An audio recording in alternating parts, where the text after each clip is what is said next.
പവൻ കല്യാണിന്റെ pan Indian ചിത്രമായ ഹരഹര വീരമല്ലു എന്ന സിനിമയുടെ സെൻസറിങ് കഴിഞ്ഞിട്ടുണ്ട്. സിനിമയ്ക്ക് UA സർട്ടിഫിക്കറ്റ് ആണ് ലഭിച്ചിരിക്കുന്നത്. 2 മണിക്കൂറും 52 മിനിറ്റുമാണ് സിനിമയുടെ ഡ്യൂറേഷൻ.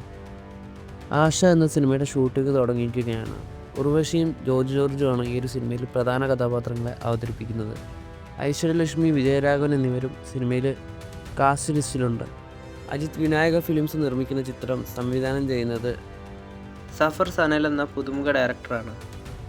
ജയറാമും കാളിദാസ് ജയറാമും പ്രധാന വേഷത്തിലെത്തുന്ന ആശകളായിരം എന്ന സിനിമയിലേക്ക് കാസ്റ്റിംഗ് കോൾ വന്നിട്ടുണ്ട്. കാളിദാസ് ജയറാമിൻ്റെ ചെറുപ്പകാലത്തിനോട് സാമ്യമുള്ള 8 വയസ്സിനും 10 വയസ്സിനും ഇടയിലുള്ള കുട്ടികളെയാണ് സിനിമയുടെ അണിയറ പ്രവർത്തകർ തേടുന്നത്. വിവാദങ്ങളിലൊക്കെ പെട്ട സുരേഷ് ഗോപിയുടെ JSK സിനിമയുടെ സിനോപ്സിസ് വന്നിട്ടുണ്ട്. അത് നമുക്ക് വായിച്ചു നോക്കാം.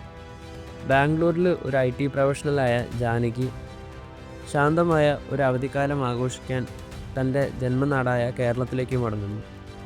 എന്നാൽ ഒരു ഭീകരമായ സംഭവത്തിൽ അവൾക്ക് ഇരയാകേണ്ടി വന്നതോടെ അവളുടെ സമാധാനം നശിക്കുന്നു.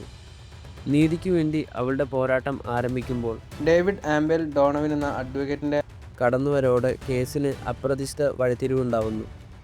ഇതാണ് JSK സിനിമയുടെ സിനോപ്സിസ്. JSK സിനിമയുടെ അഡ്വാൻസ് ബുക്കിംഗ് ഒക്കെ തുടങ്ങിയിട്ടുണ്ട്. നാളെയാണ് സിനിമയുടെ റിലീസ്. കൂടുതൽ സിനിമകളുടെ അപ്ഡേറ്റുകളുമായി അടുത്ത വീഡിയോയിൽ കാണാം.